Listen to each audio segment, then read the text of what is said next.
ဆင်းရဲဒုက္ခတော့မလုတ်ခြင်းကြောင့်ဒုက္ခတော့သက်သာတယ်အဲ့တော့နှစ်ခုမှပြည့်စုံတယ်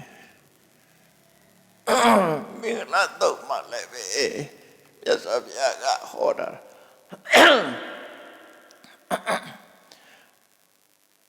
အတိညာကင်မဲ့တဲ့ပါဠိနဲ့ပေါင်းသင်းဆက်ဆံမှုမပြုနဲ့ဒါကတခုပညာရှိတဲ့ပုဂ္ဂိုလ်နဲ့ပေါင်းသင်းဆက်ဆံမှုပြုကိုယ်ဘဝတိုးတက်ရေးအတွက်မကောင်းမှု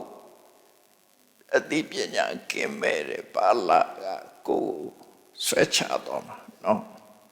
သူနဲ့ပေါင်းသင်းဆက်ဆံပြုလို့ခြင်းကြောင့်ကိုယ်အတွက်တိုးတက်လန့်တစ်ခုမှမရှိဘူးတိုးတက်လန့်မရှိုံနဲ့မကဘူးသူရဲ့မူကျင့်တွေကြောင့်ဆင်းရဲဒုက္ခရောက်သွားနိုင်တယ်ဒါကြောင့်မို့ပါဠိနဲ့မပေါင်းသင်းနဲ့ဆိုအဲ့ဒါလည်းရှောင်ရမယ်အတခုပဏိတနိသသေဝနာပညာရှိတဲ့ပုဂ္ဂိုလ်နဲ့ပေါင်းသင်းဆက်ဆံမှုမရှိဘူးဆိုလို့ရှိရင်ကိုယ့်ရဲ့တိုးတက်လာမရဘူးအဲ့တော့ဆုပ်ယုပ်ခြင်းမဖြစ်ဖို့ပါဠိနဲ့မပေါင်းရဘူးတိုးတက်မှုဖြစ်ဖို့ပဏိတနဲ့ပေါင်းရမယ်